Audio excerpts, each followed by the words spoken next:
low creak of the porch was like the sound of a noose tightening. He was here, the bastard who thought he was untouchable. He had no idea what was waiting for him inside. The silence in the house was thick enough to choke on. Shadows stretched across the walls like skeletal hands, and the only sound was the faint hum of the fridge in the kitchen. I stood there, crouched low, blades in hand, every nerve in my body wired tight with anticipation. I'd planned this for months, turned every damn detail over in my head until it was sharper than the knives I held. He thought he was hunting me, the smug son of a bitch, but he was walking into a trap so perfect it was almost art. Keeping his last lackey alive, chained and screaming in the basement, was all part of it. Bait to bring in the boss, the leader of their disgusting little operation. I could almost hear his thoughts. She's just some desperate woman who got lucky. Lucky. That word twisted in my head, sending a surge of rage through me. Luck had nothing to do with it. I was the goddamn storm you never saw coming. Then it happened. A creak on the porch. My heart didn't race. It slowed. Calm. Cold. Ready. The grin that stretched across my face was feral. He was here. The lock rattled, and I almost laughed. The idiot was actually picking my lock, confident he'd stroll in, take what he wanted, and walk out. That arrogance would be his undoing. The door swung open with a low groan. His footsteps were deliberate but cautious, his breathing shallow as if he knew. Knew something was wrong but couldn't quite put his finger on it. I waited in the shadows, my grip tightening on the cold steel in my hands. He moved further into the house, each creak of the floorboards a siren's call. That's when he heard it, his head turning to the sounds coming from the basement. I made sure to leave the door open for this very reason. The darkness embraced me as I stepped forward, silent as death. He froze, his instincts finally kicking in too late. "Welcome to my home, fuckface," I hissed. He spun, but my blade was already at his throat. The faint light glinted off his widened eyes as realization hit him. He wasn't the predator here. Not tonight. "Drop whatever you've got," I growled. You think you're gonna do anything with that? He sneered, his voice dripping with contempt. "Oh, sweetheart," I said, my voice low and venomous. "I'm gonna skull fuck you with it." He lunged, his elbow slamming into my ribs. Pain shot through me, but I didn't let go. He twisted, swinging a fist into my jaw, stars bursting behind my eyes. I stumbled, but his overconfidence was his weakness. He went for his gun, and I ducked, the muzzle flashing as he fired into the wall. "A fucking gun," I yelled, diving behind the corner. "In my house? You know that's just rude." He charged, but I was faster. I slashed at his legs, the blade biting deep across his shins and once up his thigh. He roared in pain, stumbling forward. I slammed my shoulder into him, driving him into the wall. His gun clattered to the floor, and I kicked it away. We fought like animals, each blow a brutal exchange of pain and fury. Blood spattered the floor, a grotesque symphony of grunts and curses echoing through the hallway. He landed a solid punch to my ribs, and I retaliated with a headbutt, the crunch of bone satisfying in a way I couldn't explain. You think you're some kind of hero? He spat, his voice thick with blood and rage. "Nah," I growled, my knife slicing across his bicep. "I'm the goddamn boogeyman." I charged, slamming into his core, feeling him slam his elbow into my shoulder blade. We tumbled down the stairs, a chaotic blur of limbs and screams, until we hit the basement floor. Pain radiated through my body, but I didn't stop. Couldn't stop. This was it. I scrambled to my feet, grabbing a knife stashed in the basement. I'm going to enjoy my time with you. He spat. "You cocky piece of shit.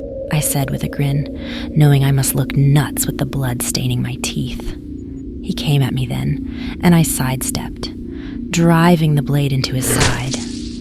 His scream was a symphony, raw and guttural. You bitch. He wheezed as he dropped to his knees. I put my foot on his chest and yanked the blade out as I kicked him back, breathing hard, watching as his head bounced off the concrete. That's Miss Bitch to you. But I wasn't done. Not until he was in that cell. I grabbed him by the collar, dragging his heavy, limp body across the floor. I opened the cell door. His partner, a pathetic mess, watched in silence from his place on the opposite side of the floor. I bet if he could shoot bullets out of his eyes, they'd go straight into my throat. I would have asked him too, but he was bound, gagged. I shoved the boss man inside, his body hitting the floor with a dull thud. He groaned, barely conscious, blood smearing the ground beneath him. I stepped out, slamming the cell shut and locking it with a satisfying click. Stepping back, breathing heavily, my entire body aching. I took some me time, because that's important to a girl's well-being, and let what happened wash over me. When he finally came to, he saw his guy beaten and bound, eyes wide with disbelief, with fear. He struggled to his feet, groaning, and stumbled towards the cell door. He reached for a handle that wasn't there, only to realize it didn't matter. His ankle was cuffed to a chain, the end of which was drilled and bolted securely into the cement wall. He pulled at it, frustration and fury coursing through him, but the steel didn't give. And then, he heard her voice, cold, calm, echoing from the stairs. You know, I really should thank you, I said, as I came down the stairs. My eyes locked on him from behind the bars. You followed every breadcrumb I left for you. Every single step. Oh, I'm sorry. Where are my manners? Let me give you some context so you better understand. And I promise you, I will not get mad if you need to interrupt me at any time if you have questions. 2 years ago, you took my sister. You thought she was just another girl, someone you thought you had the right to take, to use, and to throw away. Like your little outfit has done so many times before. You left her for dead. Well, not you personally. Your ass ring over there is the one who actually left her for dead. But you kept her for 2 months and 4 days. You took a personal shine to my baby sister, didn't you? You weak bag of nutsack juice. That name, that phrase. He heard it only once before. His eyes widened as recognition was slowly dawning on him. A flashback rushed through his mind, a girl at a club. The moment he saw her, he knew she was his. But she rejected him. Rage flooded through him. She was taken that night. He kept her for weeks and weeks, breaking her down. At least trying to, just like all the others. But no matter what he did to her, what they did to her, he could tell in her eyes she wasn't breaking. Then there was another memory that came back to him now, something that never quite left him. Her laughing instead of screaming, her voice echoing in the darkness as she said, You weak bag of nutsack juice. You have no idea what's coming for you. and she laughed and laughed as he ended her. Now, he knew exactly what she meant. I trained for this, you know. I mean, yeah, of course I planned this operation to take you and your dick slaps down. But what I mean is, I am trained for this. You see, I was on an overseas mission when you took her. By the time I was in communication range, I heard what happened and came back. She was found 3 weeks later. It was then I set my plan in motion. I used every skill I have ever been trained in, every contact that owed me, and every bit of my focus to hone in on you. I had the immense pleasure of watching your empire crumble, and your men fall like ticks off a dog's ass around you. I took them out one by one until it was just you. Well, you and your sidekick over there. Oh, and you would not believe how easy it was.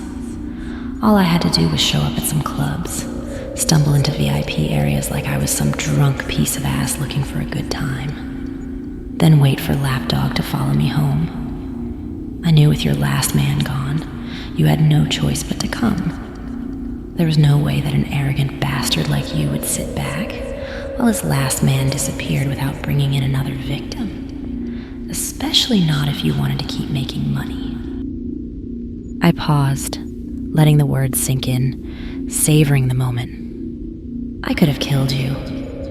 I wanted to, but that would have been too easy for you and no fun for me. No, I'd much rather watch you rot down here every morning while I drink my coffee. You'll die here, slowly, painfully. But let's focus on the painful part, you see. When you are on the threshold of death, I will fix you right up. Good as new, and bam, we'll start all over again. Every day, you'll wish your mother would have swallowed you down like the rest of your brothers and sisters. Now that we got the pleasantries out of the way, let's talk fun facts. First fun fact, you can scream and yell and shit and fart all you want. In fact, I encourage it. Although you're in a cage, this room you're in is sealed. And when I say sealed, I mean soundproofed. Fortified, if you will. Ain't nothing like a spook who can build a holding cell in secret. And Scout's honor, I used all the best material just for you. The president himself can be right outside my basement door, while you thrash around and won't hear a goddamn thing. I looked at my watch. Well, boys, I'm gonna be late for my next appointment. That's when Boss Man lunged towards me, his chain rattling as he tried to reach me, rage painting his face red. I smiled, turned and headed up to the basement door. As I shut the door behind me, I could just make out the faintest muffled screams. Useless. I locked the door, sealing him in. I turned and walked away, heading into the kitchen, my body sore and aching but satisfied. The house was quiet again, the hum of the fridge the only sound, except for the faint fireworks going off in the distance. What a way to bring in the new year. I reached for the kettle, flicking the burner on with a click, and smiled to myself. Hot cocoa tonight. I'd earned it. Thanks for watching part 2 of The Uninvited Guest. Between this channel here and my channel on TikTok, I had requests for a part 2 of this story. I hope this continuation did the first part justice. Well, until next time.